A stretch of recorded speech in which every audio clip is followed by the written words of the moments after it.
Olá, seja bem-vindo a mais uma edição do ProAmbi Podcast, episódios especiais aqui da Firma Brasil 2025, dos pavilhões da Fundapark em Bento Gonçalves, Rio Grande do Sul.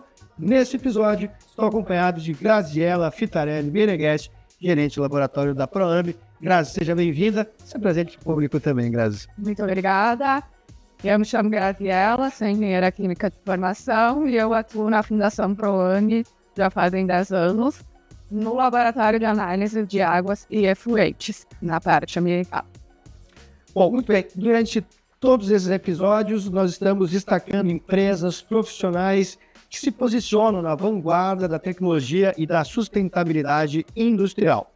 No episódio de hoje, 2 convidados do grupo EP Engenharia de Processo. Temos aqui Mauro Meca, que é coordenador técnico de vendas e operações nacional, e também o Carlos Gustavo, coordenador regional sul. Sejam muito bem-vindos ao nosso ProAmbi Podcast. Obrigado. Vamos falar um pouquinho, então, cada um se apresentando e falar um pouquinho sobre a EP. Bom, vamos lá. Eu sou Mauro Meca, eu atuo há 25 anos, há mais de 25 anos, aí não pode falar muito de idade, na área ambiental, né? Com operações de tratamento de efluentes industriais e sanitários. E hoje eu estou como coordenador técnico tipo comercial da parte de operações nacional, né? Mais ou menos por aí. Tudo bom? Meu nome é Carlos Gustavo. Eu estou há 18 anos no mercado ambiental. Cuido da parte de coordenação aqui da região sul, da IP Analíticas, né, o laboratório ambiental. Estamos aí, para o que você precisar, a gente para esclarecer. Vamos falar um pouquinho sobre a EP, então. Quais são os projetos, quais as soluções e os portfólios que a empresa traz? Vamos lá. Eu vou iniciar com uma parte que é a nossa solução 360 que a gente fala. Então a gente tem dentro de uma empresa, dentro de um único fornecedor, uma solução 360 no que se trata de águas, efluentes, né, e reuso, ou fornecimento ou tratamento.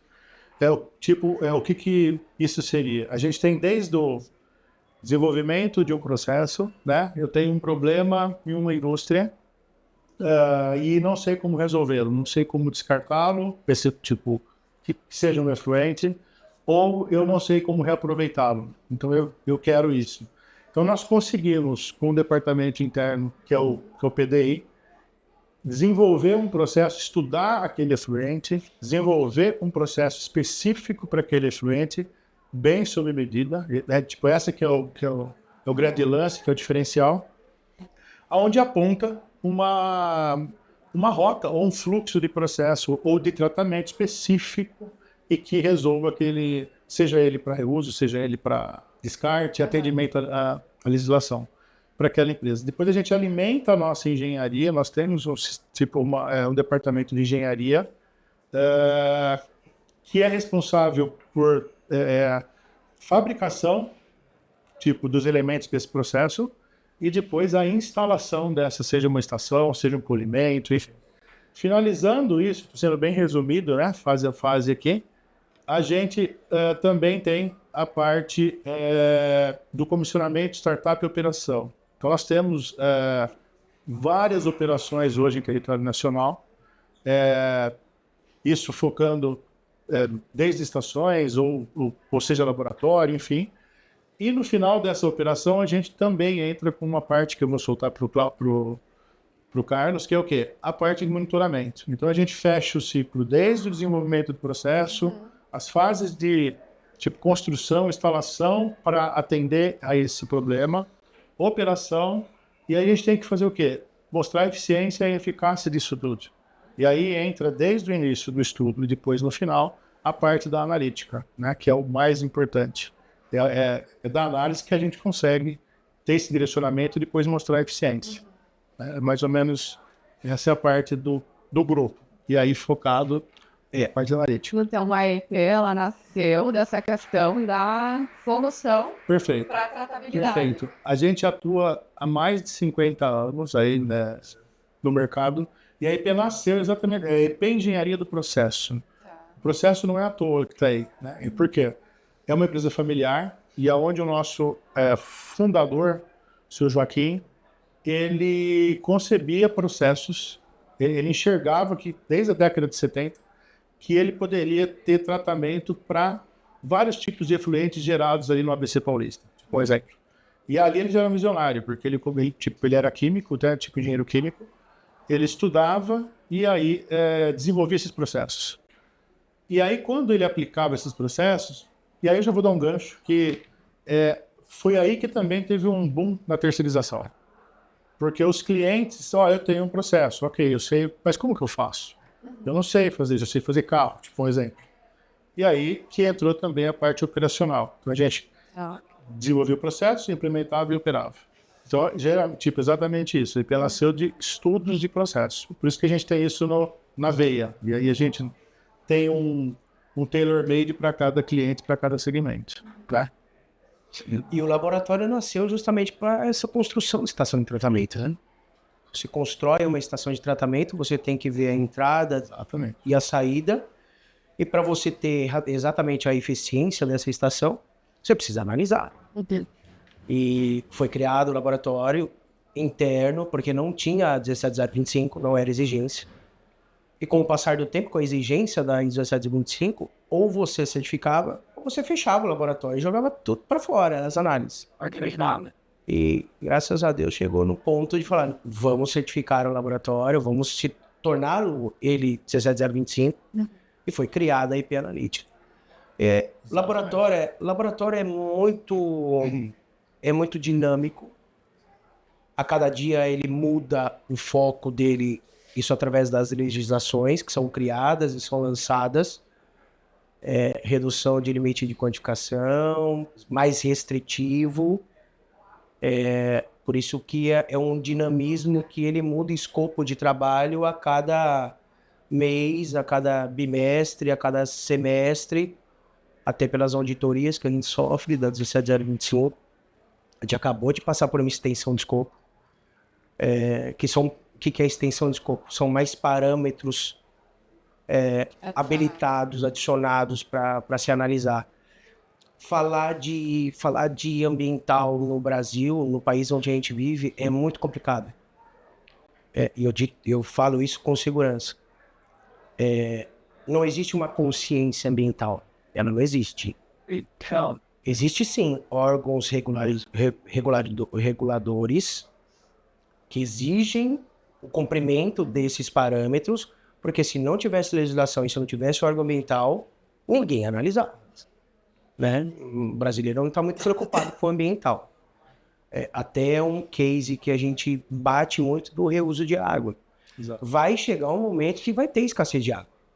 Vai chegar. Ele não está muito longe. O ser humano, ele lida com as coisas muito futuras. Mas daqui 50, 100 anos eu não vou estar mais vivo. Então, para mim, tudo bem. E não é assim, né? A escassez de água, a temperatura do planeta está cada vez aumentando mais a gravidade. Ainda demora para o ser humano se ligar no que está acontecendo. Já que você falou em reuso de água, hoje, quanto por cento das empresas contratam vocês pensando em reuso e não só em tratabilidade e lançamento direto? Tem dois pontos que interferem isso na veia, né? Financeiro. 2, financeiro. Tá? Né? Esse que o Carlos falou, infelizmente, mas está mudando, né? Até por conta desse aperto aí que os órgãos estão colocando aí, regras até 2030, que vão acontecendo e vão acontecer. Mas eu vou citar exatamente, vamos lá. Para reuso, hoje, de uma década para cá, eu vou te falar que aumentou 50%, mais ou menos. Tá? Então, tipo assim, se a gente tinha 25%, hoje a gente tem 50%. Tá? Quer dizer, se fosse 25%, hoje é 50%. Então, a gente teve esse aumento, sim, por conta, de uma microconsciência que a coisa está acontecendo a passos lentos, mas muito mais de uma pressão. E aí é uma situação que a gente coloca assim, por que eu falei o balanço econômico que é feito à conta? Como é que uma diretoria aprova um investimento para fazer um sistema de reuso ou de um tratamento dentro de uma empresa? Ele vai analisar o quê? Financeiro. Tá, o que isso me traz?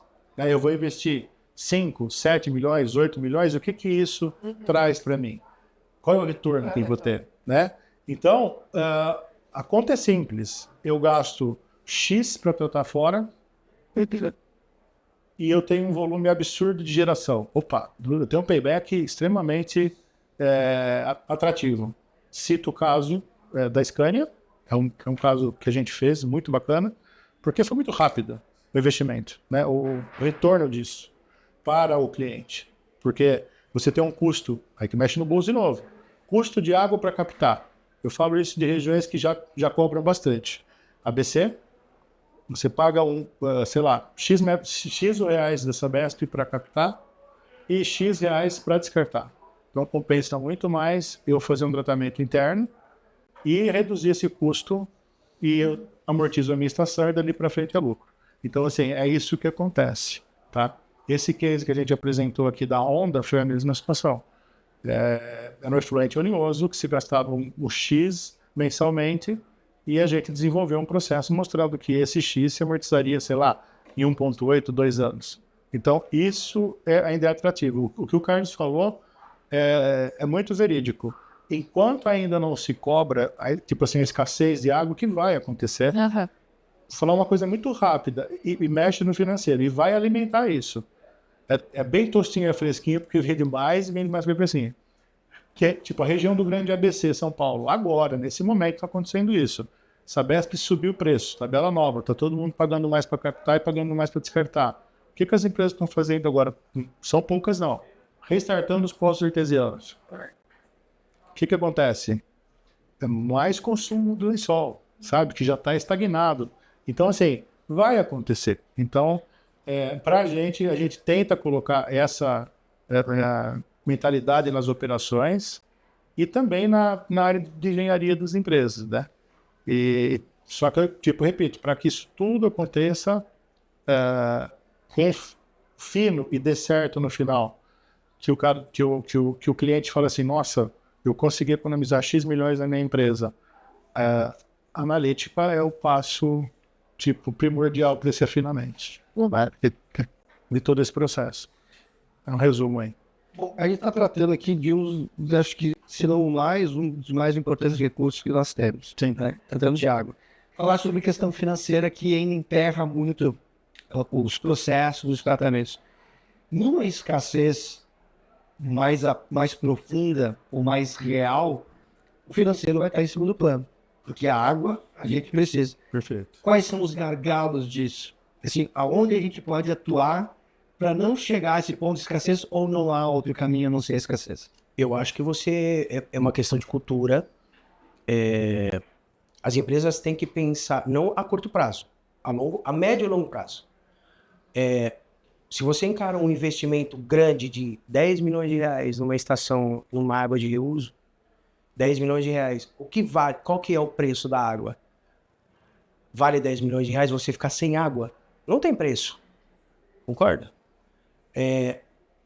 Infelizmente, hoje, as empresas poucas empresas, né, 50% que você disse de índice, que encaram esses 10 milhões de investimento, ele está pensando no futuro dele, da família dele, da humanidade, enfim.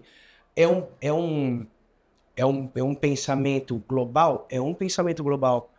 Mas se uma cabeça pensar global, a outra global, já se torna um movimento de preservação do planeta, né? Por que assusta? Porque não é um investimento de estação de tratamento, ela não é um investimento pequeno. É um investimento grande. Só que você preserva a vida humana, né? Que é um recurso que você falou, primordial é ter água. Sem água não tem luz.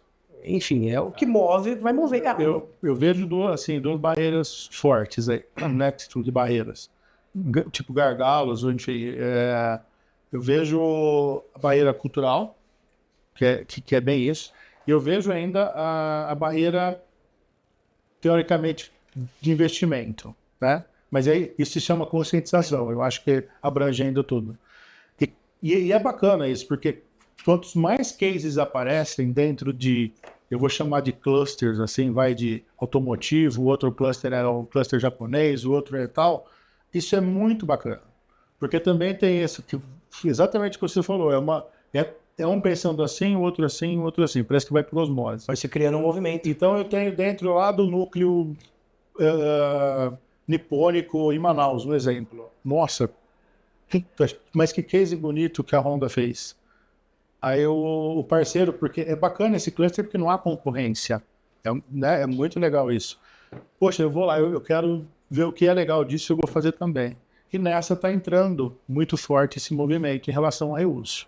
Tá bem bacana. Tá? Eu acho que é muito mais cabeça. Hoje vai muito em busca de um vamos dizer, um troféu. A minha empresa conseguiu poupar dois pontos na realidade. Né? Um troféu de ser uma empresa sustentável e a outra a economia de verba, de dinheiro. São os dois que movem ainda. Por isso que no começo da minha fala, a consciência ambiental, pode dizer, são dois pontos que não está se olhando consciência ambiental. Está se olhando outra coisa. E é cultural. É cultural. Hoje a gente fez uma palestra aqui no pavilhão sobre coleta. A gente vê, e assim, e como é cultural. São nas pequenas coisas que você vê a cultura.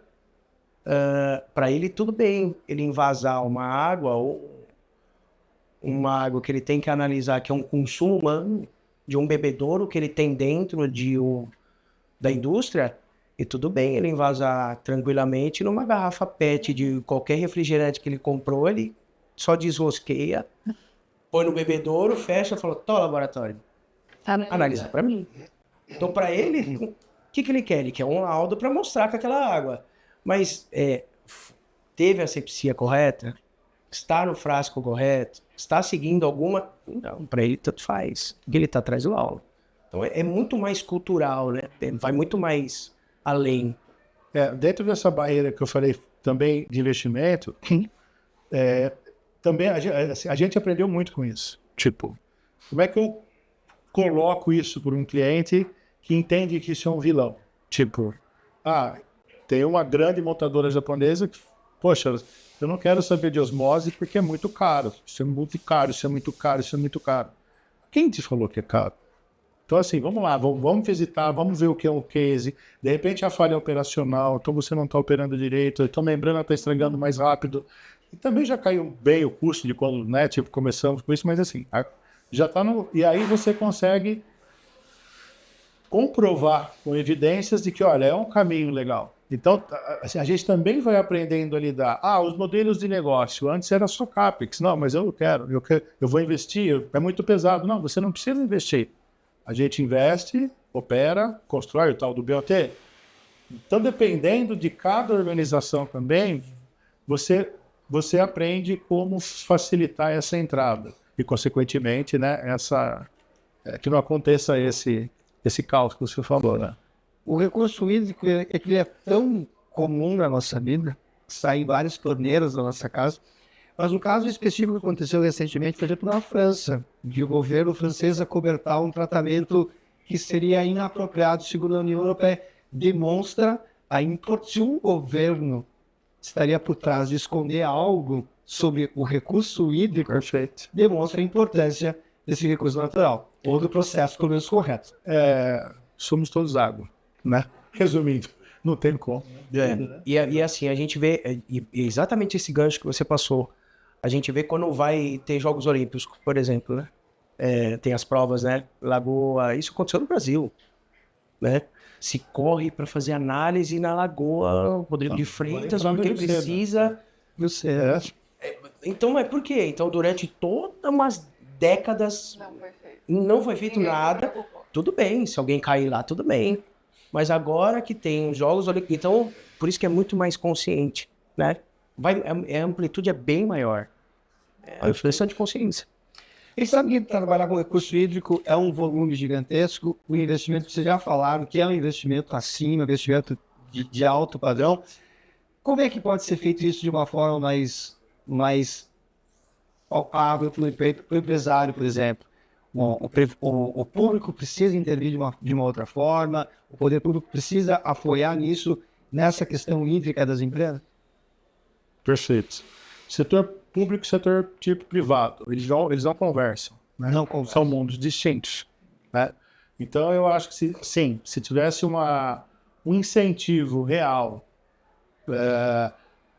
para o setor privado em relação à conservação de energia, quando eu falo energia, eu falo água, né? Que seria esse o tema, eu acho que seria o melhor dos mundos. Então, exatamente, por não ter essa... É muito dividido o setor de investimento público e privado, e você navega de maneira totalmente diferente. Né? Um é muito complicado, o outro é muito exato. Ponto. Né? Então, eu acho que isso resolveria grande parte dos problemas. Né? Como eu já disse, os modelos de negócio, as aplicações e para também o fornecedor, sistemas de redução de impostos quando você está fazendo, você está alimentando uma cadeia, minimizando impactos ambientais aí fortes, como você disse. Isso é ótimo. Na reciclagem já tem, no PET. Já tem isenção de imposto pesada para quem recicla PET. Por isso que o PET fez... Né? Então, eu acho que da mesma maneira seria bacana para a reciclagem de água. Né? Por que não? Né? Senão, a gente... Eu acho que é um caminho bacana. Quanto mais nós, como laboratório, quanto mais restritivo, melhor.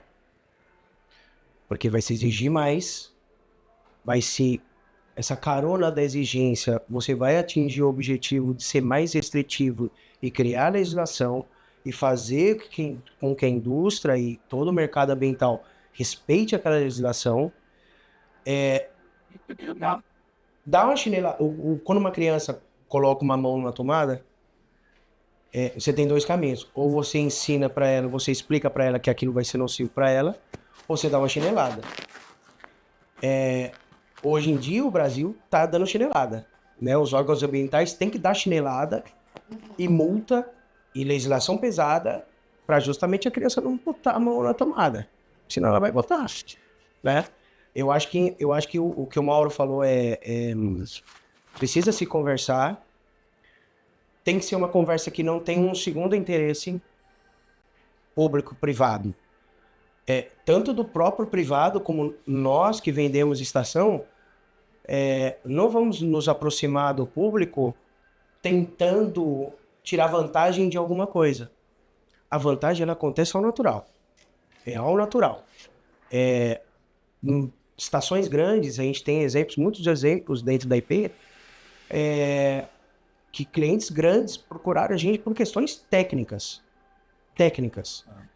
O nosso preço em questão de mercado, ele não é o menor? Não é o menor. E não vai ser o menor.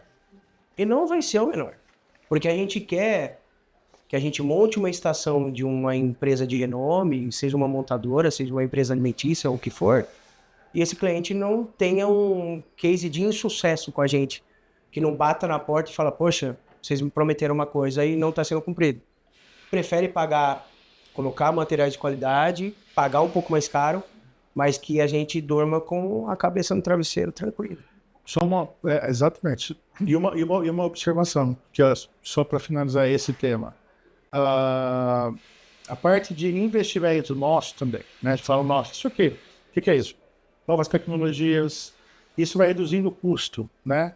A gente teve uma reunião essa semana muito bacana com um órgão aí, que era exatamente isso.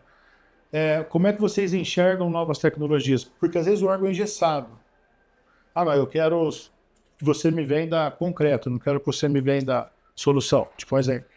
Então, não, a gente quer inovação. Opa, aí eu consigo reduzir um tanque de 100 metros por 200 por uma MBBR ou alguma coisa do tipo, ou uma que você já sai com efluente ultrafiltrado ou microfiltrado, só que eu diminuo esse tanque por tipo 30% do que seria. Isso é uma redução de custo absurda dentro de um projeto.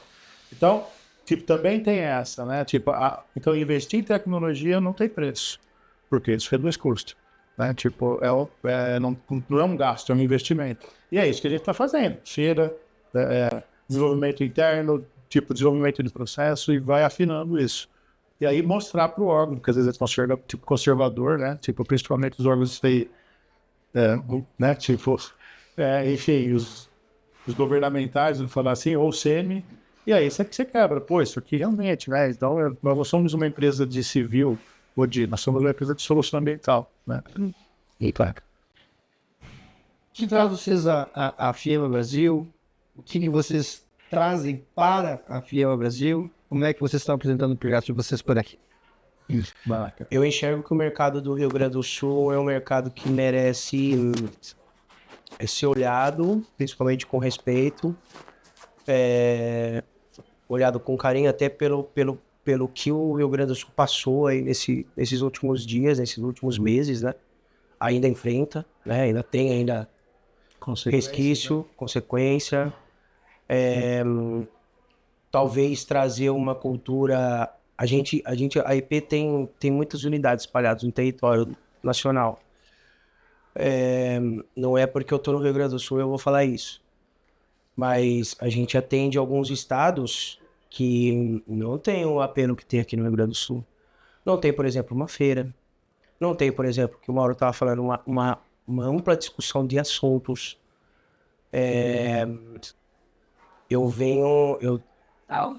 Pelos 18 anos de carreira que eu tenho, agora eu estou como coordenador do Rio Grande do Sul, da região sul, e para mim é muito bom isso, porque eu já atendi clientes em São Paulo, já atendi clientes no Rio de Janeiro, já atendi clientes no Norte e Nordeste, já atendi clientes no Centro-Oeste, e aqui nós estamos lidando com o IAT no Paraná, nós estamos lidando com a FEPAM no Rio Grande do Sul, são órgãos que já estão de olho e pensando diferente. Pegando a carona de CETESB, por exemplo, de São Paulo, que cada vez mais restritivo, cada vez fechando mais. Então eu acho que o Rio Grande do Sul merece esse carinho, merece esse respeito. E a gente quer ser mais uma opção para ajudar o Estado, ajudar a indústria, ajudar a parte ambiental, seja na parte de engenharia, seja na parte de laboratório, enfim. A gente vem para a FIEMA para deixar a nossa marca, a nossa disposição, né? E para poder desenvolver, inclusive, o Estado. Colocar, tipo, fincar assim, fazer uma base bem forte aqui da nossa marca, né? Demonstrar e apresentar, tipo, a nossa estrutura, o que a gente tem a acrescentar, como todo esse papo que a gente teve, né? Que é bacana a gente trazer também experiências que a gente tem de outros estados, né? De outras situações. E tipo, logicamente, o mercado comercial excelente também, lógico, né? E que tem muito desenvolvimento. Eu falo assim, a gente tem muito gancho ainda no Sul, então, tipo, também por conta de vários clientes de São Paulo que a gente atende há décadas, né? E os fornecedores estão todos aqui. Então, às vezes, numa auditoria, alguma coisa, estou falando até de uma Volkswagen, por exemplo. Ela faz auditoria nos seus fornecedores. Tem muitos fornecedores aqui no polo metal mecânico, né? E aí tem essa troca. Quem faz lá, tipo assim, o tratamento aqui e tal. Então a gente também tem essa troca interna. Então é um mercado muito interessante por conta disso. É um mercado que a gente entende que ainda está carente, né, de tecnologia, de investimento nisso, principalmente nessa questão que você falou, quais são os gargalos aí? Essa reunião que a gente teve era exatamente isso. Como é que eu vou escalonar estações de tratamento de X vazões para atender mais rápido o estado, mais rápido as cidades, para dar solução? Então a gente está entrando assim, a gente deu um passo um pouco mais forte com essa feira, né? E a gente acredita que daqui para frente já está sendo, né? Muito bacana esse trabalho. Né? E desenvolvimento da região. A gente tem uma unidade nova em Estância Velha. Estância Velha é uma cidade do interior que está entre a Serra e entre a região metropolitana, né? Então a gente fincou a nossa bandeira, pegando o termo que o Mauro passou, justamente para atender a Serra Gaúcha e atender a região metropolitana de uma forma igual, né? A gente entende, e como é o interior de todos os estados, que o interior é sempre demora informação para chegar no interior. A gente não, a gente quer Estância Velha, a gente quer estar ali junto com o desenvolvimento da cidade, enfim. Acho que a gente tem muito que contribuir, né? Muito que contribuir. Bastante. E aprender também. Aprender com o Rio Grande do Sul. Cada estado tem a sua particularidade. Cada estado tem a sua legislação e cada estado tem o seu jeito de encarar, né? E eu prefiro muito mais, como eu te falei, eu prefiro muito mais a região sul que... É uma parceria, né? Eu acho que a formar exatamente é uma via de duas mãos aí. Exatamente. E vocês aqui no estado estão atuando mais na parte de estação de tratamento ou mais na parte de analítica? Parte analítica. Mais no monitoramento? A gente tem casos de estação de tratamento, mas também a gente tem muito mais casos da parte analítica. Né? Boa pergunta. Porque o mercado, o mercado do Sul é muito bacana, ele é diferente. Ele é um mercado, assim, que ele é mais restrito. Como é que eu posso dizer? Ele é mais conservador. Mais fechado. Mais fechado, né? Então, assim, a parte analítica, ela é uma estratégia primordial, né? Então, não só para melhorar o nosso atendimento em alguns clientes que a gente já tinha, mas também como frente das nossas, como a entrada das nossas outras frentes. Como eu disse lá atrás, a analítica participa desde o início. Então, de repente, se eu forneço um trabalho para uma empresa que tem um problema ali, em um processo, eu também coloco a parte de desenvolvimento do processo, né? Enfim, então eu vou abrindo as cadeias. Mais ou menos por aí, né? Bom, processo, tratamento, reuso, a gente teria muito assunto para continuar aqui. Falei bastante. Mas o nosso podcast tem um tempo limite. Eu quero agradecer, então, Mauro Meca, Carlos Gustavo, do Grupo PP, pela vinda, pela disponibilidade, por ter vindo, a Bento Gonçalves. Agora que a gente relaxou. Agora que a gente relaxou. E aproveitando para passar contatos, site, redes sociais, quem tem mais interesse em se aprofundar no assunto, em conhecer vocês, procurar onde? Vamos lá, faz a tua parte e eu finalizo. Nosso é www.grupoep.com.br. Tá tudo lá. É isso. Solução 360, tanto parte de laboratório, produtos químicos, engenharia, tá tudo dentro do mesmo site. Lá consegue navegar muito, muito fácil. As páginas estão separadas. Funciona muito bem feito isso dentro da IP. A gente vê uma deficiência de clicar e não ter retorno. E a gente só tem uma área destinada a isso, a dar retorno. Inclusive em sistemas automáticos que a gente investiu para isso, justamente porque a gente entende que atendimento é primordial. Então, acessando o site, nas redes sociais, LinkedIn, Instagram, tá tudo como Grupo EP de uma forma unificada. E agradecer, né, vocês pela oportunidade,